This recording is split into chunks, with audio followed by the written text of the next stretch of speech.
I keep trying to do this video. I keep running really long. So I'm going to try to get into this as fast as possible. Here's an update on my tank. I came up with an idea last night to change some things around with the tank. So we're going to be making some drastic changes at some point here in the next couple of months. Let me show you what we're working with. Here's the tank. And before you ask, because you're going to see it in the video, yes, I party a lot. Yeah, we gathered all of those up over the course of about a year, so we were going to try to gather enough to build furniture out of, but that's not going to work out. Alright, had to change Manny's tank. The cork board that I had laying horizontally had to be laid at a 45-degree angle. Every time he jumped, he had his head on the top of the tank, so that changed. Gave a nice nook there in the corner, and someplace he can hide. He's chilling in his water right now, just fucking around. Everything else is the same except for these rocks. I pulled these out of a Walmart parking lot. If you're gonna get wild things, you know, things that come from outside and put them into your tank, be sure you sterilize them. For these rocks, I boiled them for about 5-10 minutes, and then I put them in the oven and baked them at 500 degrees for another fucking like 10-15 minutes. So these rocks are definitely sterile. Oh, salt water. Use salt water when you boil them. Salt's a natural cleaning agent. It should help to get some of that shit off and whatnot. Alright, so here's the idea. I don't want to get rid of my tank. I spent $200 on my tank, and glass retains humidity very well. So, but I want a bigger enclosure. So I just got to thinking last night, well, what the hell can I do to make my enclosure big but keep the glass?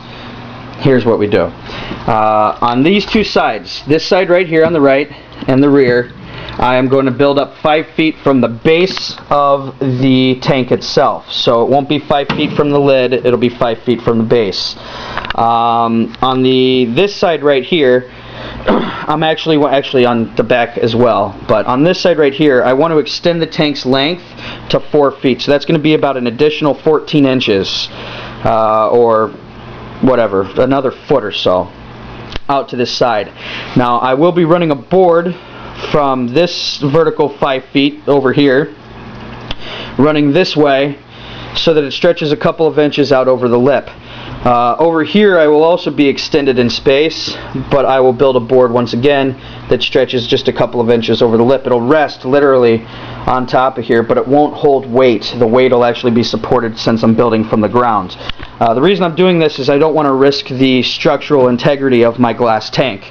So I'm going to try to make the stand itself self-sufficient. I would like to, in the end game, run a board running from this side over here all the way over to the other side right here on the bottom, just like 2-inch board as a little lip to hold my tank in.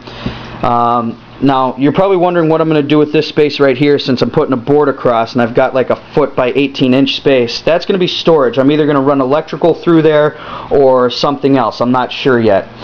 Now, since we're working with an additional foot over here, we're up 5 feet and extended out by about I think it's 4 or 6 inches this way. Basically my tank's going to be 4 by 5 by 2, 4 feet you know, in width, 5 feet high, and 2 feet deep.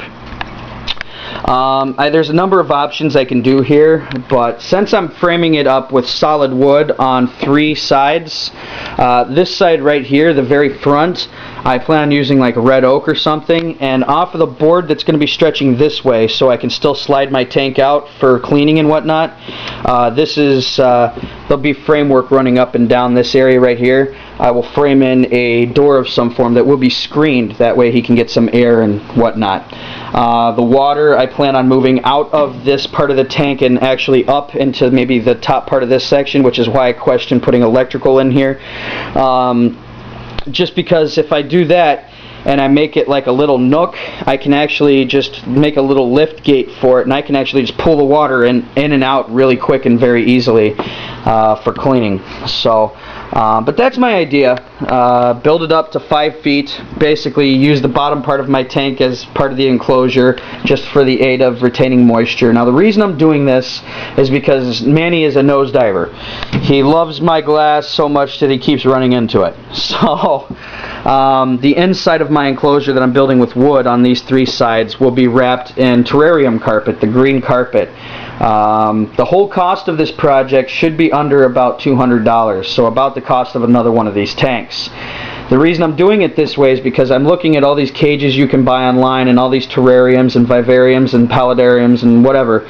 These things are so fucking expensive, guys. If you go to Cages by Design, you're going to end up spending over $2,000 to $3,000. Now, they make an excellent unit, but if you're at all handy with it in any way, shape, or form, all you need is 90-degree angle cuts. As long as they're straight and you've got 2 boards that measure the same length and not, you know, lopsided, you can do this. All you have to do, like in my case, I'm going to need, for this side, I'm going to need a 2-foot by 4-foot board, and the same for the other side. Over here, I'm going to need a 4-foot by 5-foot board stretching up, and that'll frame in my empty spaces. After that, I can frame in my ledge that leads out to here, and frame in all my other boards. That way I know everything's measured out properly, and it'll actually, at that point, it'll stand right over top of my tank. I can take measurements as I'm cutting. That way I know I'm not pre-cutting the wrong measurements. All in all, it's probably going to take me a while to get this done just because I don't have any of the tools necessary. My circular saw that I had took a shit on me the last time I used it, and I thought, oh, I'll never use it again, so I didn't bother buying a new one. Yeah, wrong choice. So I'll try to take videos of step-by-step on how I'm doing this. I'm hoping for good results. If you have any suggestions on how to make it easier to build this, or know of a site that has blueprints that actually utilizes an idea like mine, I would be interested completely. And I have one other question for you. This, I have a hosta, H-O-S-T-A plant in here, and I don't know if anybody's familiar with those, but if you just search pictures of hostas on Google, you'll realize that these plants get up to, you know, really big, huge leaves, dense coverage. I'm very well aware of that, and I'm okay with that, especially since I'm building a new tank, but I need to know whether or not it's poisonous to water dragons. I've searched everywhere online. I can't find any information to say it's okay or to say it's not okay. There's just no information on hostas. It's not a regular plant for a terrarium. But these leaves will get bigger than my hands, and it'll grow up in climbable stem systems, and it'll have leaves where he can actually rest on, at least until he gets really big. But it'll turn this bottom part into the jungle, which is basically what I want either way. I want the water out of there, but I want to have a nice jungle for him to dick around in. So if anybody has that information, I'd really appreciate it. Any questions or comments on the idea I have for my frame, I'd appreciate it. I don't know if I mentioned this already, I might repeat myself, but this bottom part right here will be used for storage since I'm building the board across. It'll have about 1 foot by 18 inches by 2 feet little storage nook, so that'll be very handy. And I will be building a screen top. It'll be maybe a framed screen to put over top.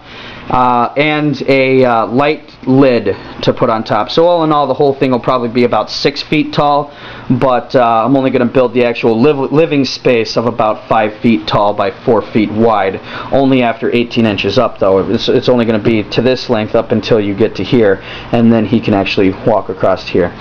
So there's the idea. I draw it out for you, but I'm a horrible artist, so I just fuck it up. But there you have it, guys. Let me know what you think.